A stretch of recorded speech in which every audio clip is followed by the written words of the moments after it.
Definisinya yaitu kredo adalah rumusan pengakuan iman singkat. Contoh, mengakui Yesus adalah Tuhan seperti di Roma 10 ayat 9. Fungsi kredo yaitu menjaga kemurnian ajaran, menyatukan jemaat. Ciri-ciri kredo yaitu singkat, padat, fokus kepada Kristus. Dan slide 5 akan dilanjutkan oleh Bapak Yongki.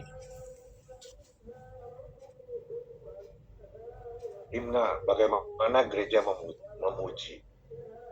Definisi nyanyian pujian teologis, contoh Filipi 2 ayat 6-11. Nyanyian kristologi, fungsi dan pembentukan spirit. Ciri-ciri yaitu baptis berirama. Oke.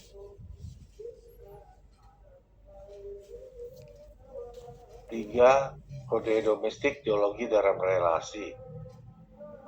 Definisi contoh Efesus 5 ayat 22-6.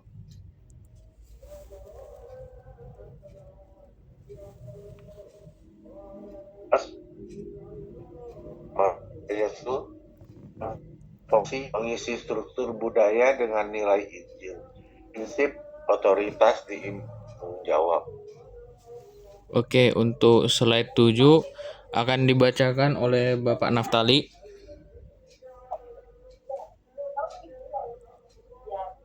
Silakan Pak Naftali untuk slide 7-nya.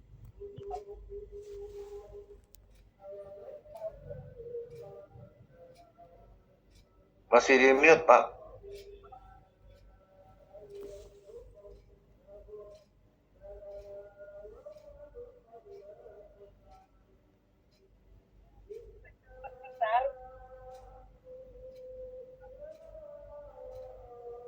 Jangan ya.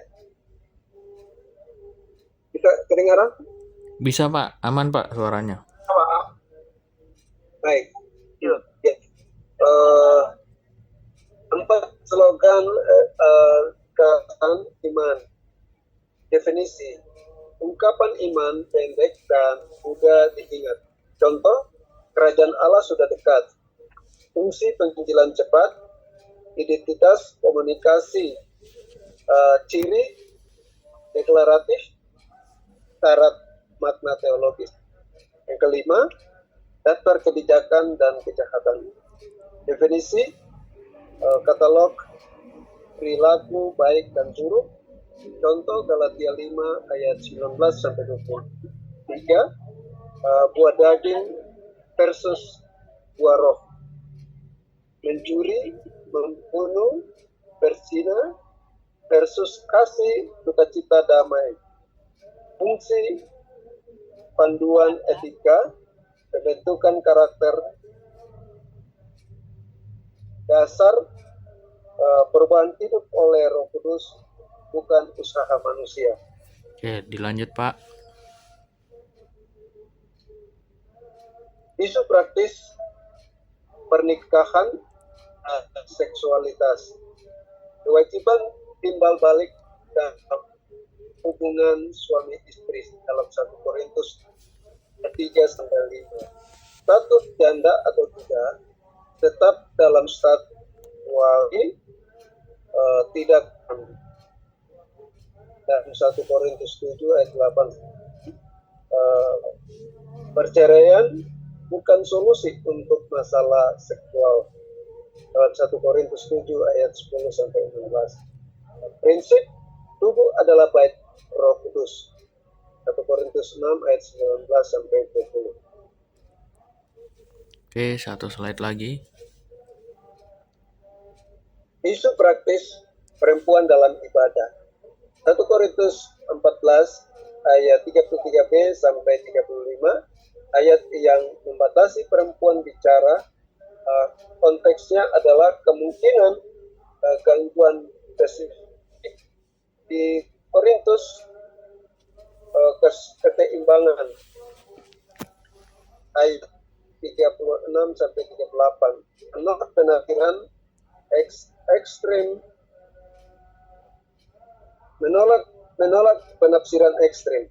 prinsip membangun jemaat dalam 1 Korintus 14 ayat 2. Oke, untuk slide selanjutnya dibacakan oleh Pak Budi. Baik, selanjutnya pusat teologi Paulus itu tentang pandangan tradisional bahwa pembenaran oleh iman. Yang menjadi persoalan atau masalah, Paulus tidak mengalami krisis moral seperti yang terdapat dalam Filipi 3 ayat 6 dan Galatia 1 ayat 14. Pusat menurut Klein, anugerah Allah yang universal dalam Kristus, implikasinya kesetaraan semua bangsa dalam keselamatan.